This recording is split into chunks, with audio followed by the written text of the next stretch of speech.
Hi guys. So yesterday I tried to start a story kind of. I tried to talk about how Sand um, gets introduced to the school, what his first bit of the first bit of his first day goes. Like he just enters the school and then he checks out the whole school and he goes upstairs. And I also talked about what Void and Sky and also Shadow was doing that day. Now we're still in the beginning of the day.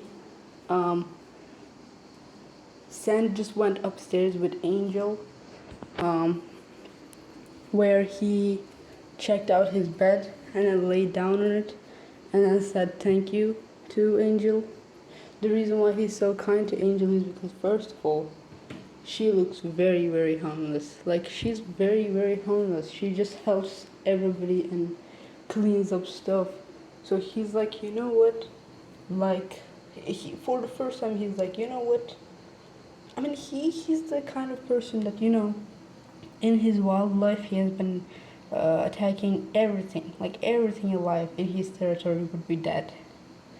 So he is still keeping a distance with her.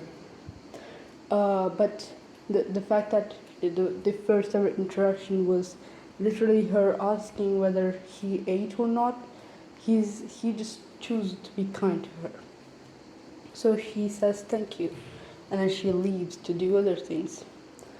And then he's laying and he's thinking, you know, about what to do, what to act like, because he's not a human, he's just going to have to act like a human in this um, school full of half humans or like literal humans.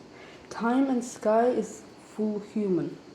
But then the fact that Sky has a father and that father literally lives in the clouds and stuff is kind of like maybe he's not a human, but he lives like a human. Sky lives like a human. He lives in the mountains. He um, he what do you call, like, he farms goats. Like, he takes care of goats and then he makes milk. He harvests milk from the goats and then makes cheese and stuff, and he eats that. And then there's like what else do mountain people do? I mean, also like plants that grow in mountains. He harvests that stuff and then he eats those, and that's his life basically. um so also from the first bit we can already understand that Shadow and Sand is not gonna get along well, because Sand decided to break her heart, um, like literally make fun of her dignity, kinda. Sand decided to do that, and so of course they're not gonna get along. Probably Shadow is just going to respond by not being in the room whenever Sand is in there, or like just hiding so that Sand never ever sees him again. And Void and Sky is going to get along very well. I think they're going to be like friends. It's because Sky needs a stable person to be with, because Sky is very emotional and very caring for other people, so much so that whenever he sees something happening, like whenever he talks to someone, it's like he feels like he's becoming them. And because now he's in a school where there's going to be multiple people in the room with him, he cannot become those multiple, he has to become those multiple people at the same time, and he ends up forgetting about himself completely. And that from outside, that just looks like a very shy person, can't even walk straight and stuff. um, um, I'm going to go ahead and also Hell and Time and Sky, these three people are fully human. They're human, and I mean they don't have anything that is like making them less of a human. Now I'm going to get the notebook. On the notebook, I just wrote down the names of the characters so that I remember each one of them and don't forget about one of them. So let me go and get that.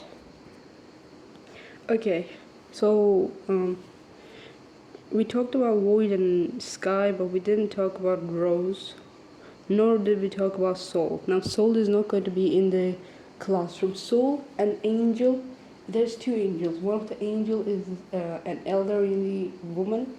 That angel is in the school right now, cleaning and making food for people and stuff. And the second angel is a young girl from from the part of the forest that has very big trees. She's not in the school yet. Nobody saw her yet. And then Soul also, nobody saw Soul yet either. But Rose is right now in the garden, um, standing between the bushes and just in her head. You know, she's very, how do I say, like very, when you talk to her, you don't understand whether or not she's actually hearing you. She'll say, "Oh yeah, that I understand," but you don't really know if she's listening or not because that's how she looks.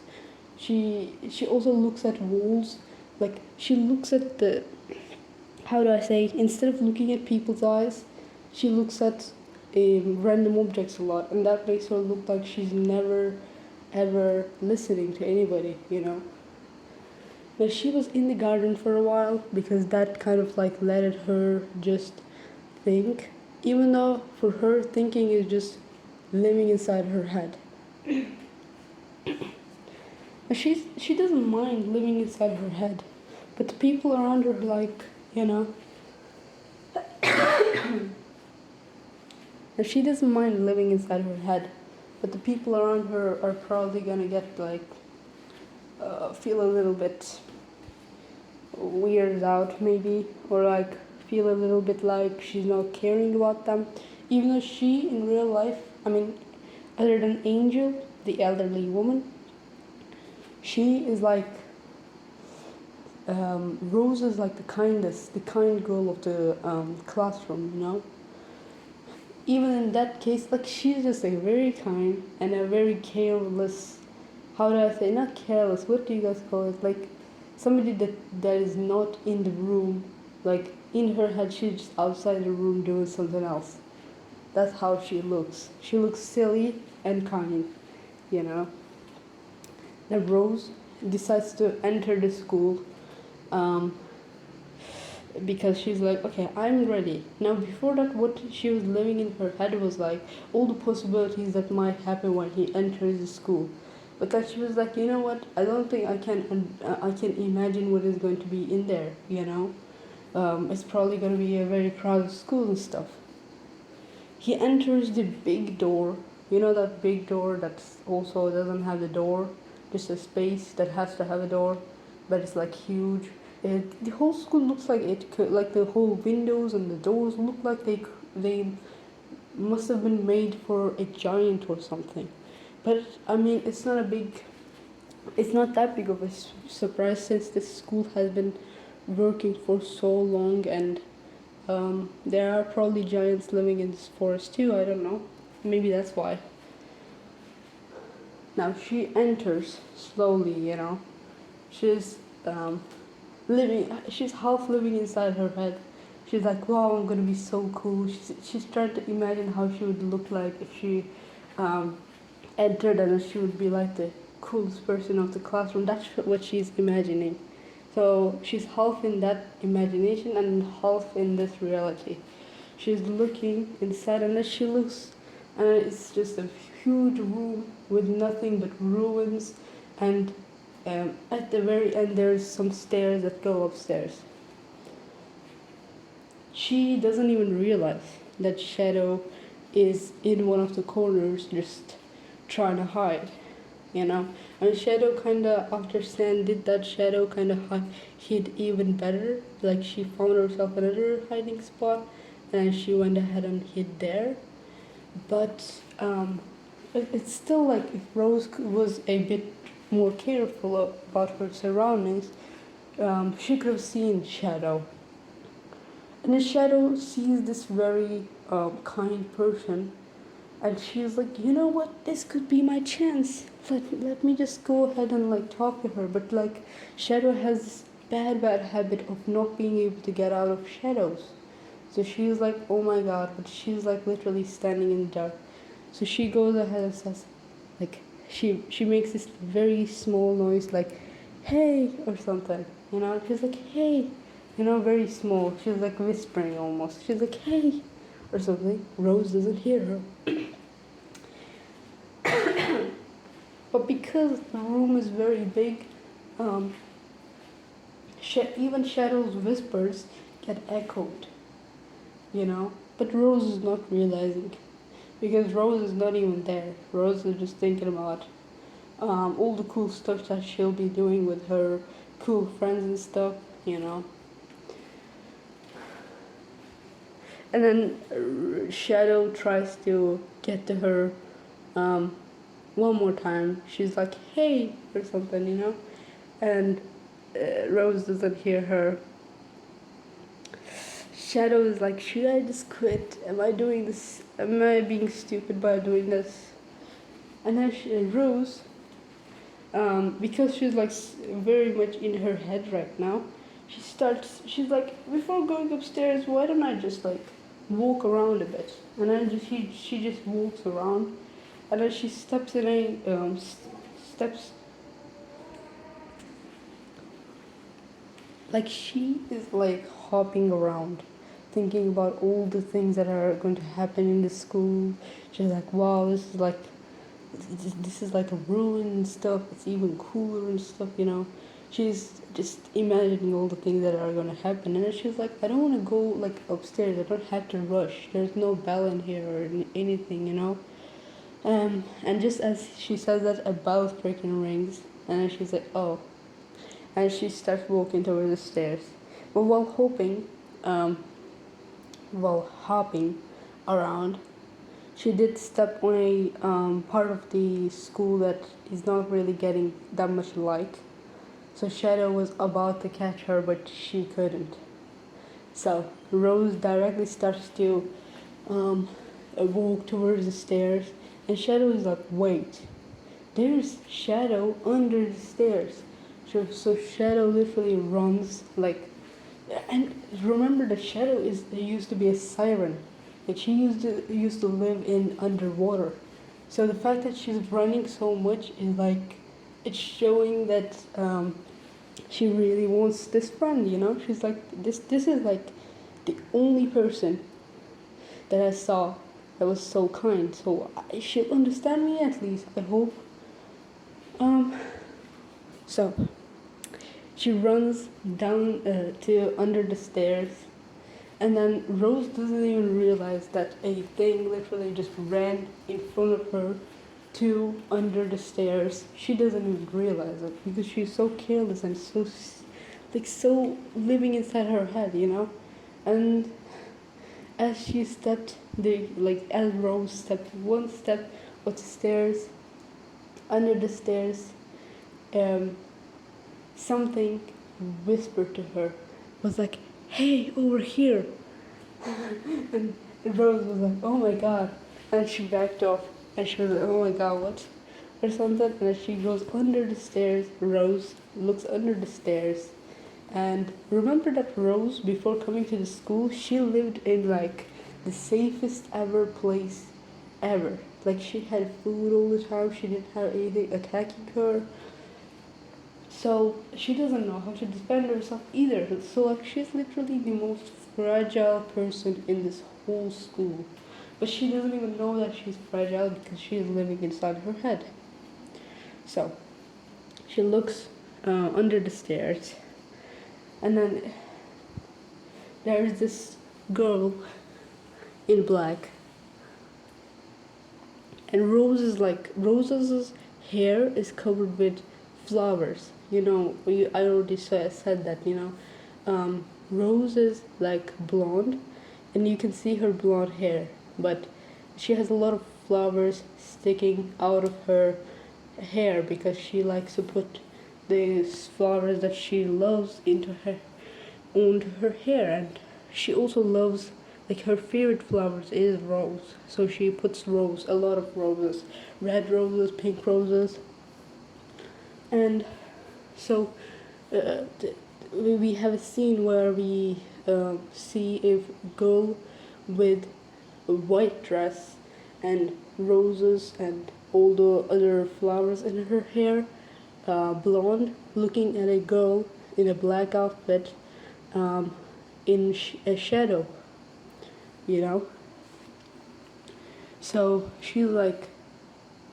um, she's like, what are you trying to do? Shadows is like, can we be friends?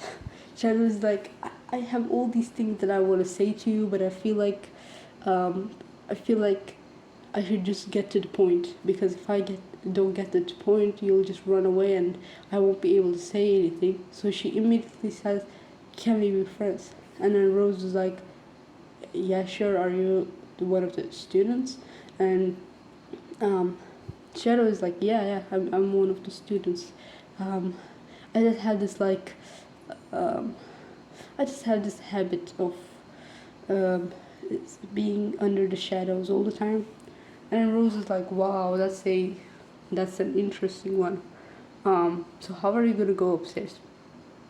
And Shadow is like, "Well, I'll just be like behind you. Um, I'll you'll walk and I'll be your shadow, and that's how I'll go." And Rose is like, "Oh, cool." So Rose makes sure that she is walking slowly so that Shadow can catch up with her, with Rose's shadow, and that's how she and Shadow walks upstairs. Um, in some moments where um, the light is like literally coming from everywhere because there are so many big windows, um, there's like no shadow, like Rose doesn't have any shadow, right? In those moments, Shadow just goes ahead and hugs Rose while they both are walking upstairs. Now they go upstairs um, to the classroom because the bell rang. They sit down. Now Rose goes ahead and sits in the front because, as I said, when she entered the school, she was like, "I'm going to be one of the coolest people. I'm going to do this. I'm going to do that." So she goes ahead and sits in the front. But Shadow, like when she sees that she's sitting in the front, she's immediately stops hugging her and runs to one of the like seats that are furthest away from everybody, like just in the back corner, you know. Shadow sits there and um, goes ahead and tries to blend in with the tiny little shadow that the corner has, because this classroom is very bright. That's how I imagine the classroom. It's a very bright classroom with a board, green board in front of it, and nothing else. Not a teacher's desk, not a teacher's chair. So the kids are wondering what is the teacher gonna look like and what is the teacher gonna teach us and stuff. So Rose sits there, and after hearing the bell, Sand goes ahead and sits in the front too. Void also goes ahead and sits in the front. Sky sits in the back, in the very back, because he is also shy. Time goes ahead and sits in the middle of those seats because Time is like, "Whoa, nobody's here sitting here. I'll sit here." Um, we also see the whole sky blue, the whole blue sky. The whole blue sky comes and sits. Angel comes and sits. The angel, the elderly woman, comes and sits. Let's call her the lunch lady. The lunch lady comes and sits. Um, and then we see Soul for the first time. She directly comes and sits. She acts like a robot, you know.